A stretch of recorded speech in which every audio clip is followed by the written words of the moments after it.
Tako je, dakle, vlada čini se odustaje i od poreza na nekretnine, a njegovo uvođenje obećavala i Europskoj komisiji. Za 2 mjeseca komisija će ponovno proći kroz reforme koje vlada je ili nije provela i odrediti hoće li za Hrvatsku biti sankcija. Evo priče. Zamijenili su stolice, a morat će mijenjati i komunikaciju prema Europskoj komisiji, jer ako se ne provedu reforme, slijede sankcije, što je vladi jasno rečeno. Mi mislimo da ćemo odraditi taj posao onako kako treba i da do toga neće doći.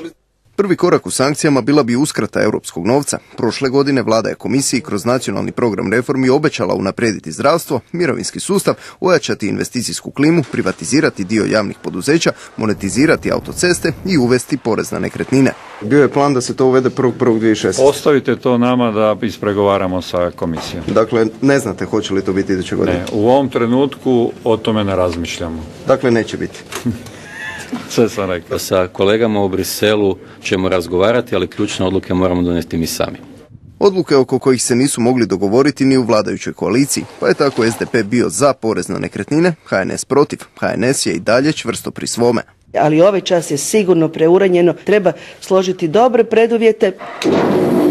A dok se u vladi dogovaraju kako Brisel uvjeriti da se u Hrvatskoj nešto poduzima, prijeti nam ističe HDZ-ova Ivana Maletić najgori scenarij. Ona krajnja mjera koja je propisana u regulativi, a to je da će se blokirati sredstva europskih fondova. Riječ je o 10,5 milijardi eura, kaže Maletić, koje su za Hrvatsku u planu do 2020. godine. Dio tog novca ide i za poduzetnike kroz razne programe.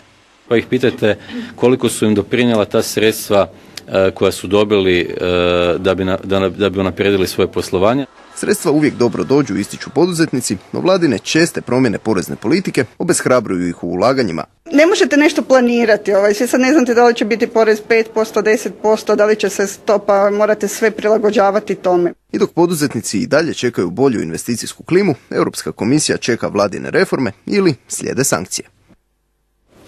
Profesore, evo vidjeli smo, čini se da se odustaje od poreza na nekretnine, reforma mirovinskog sustava Europske komisije, čini se baš i nije po volji, odustaje se od monetizacije. Je li ova godina, izborna godina, izgubljena što se reformi tiče?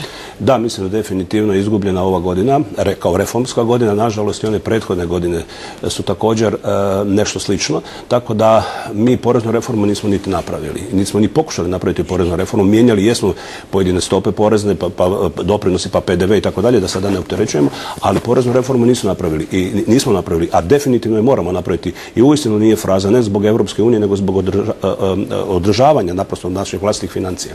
Hoće li nas Europska komisija kazniti i kako?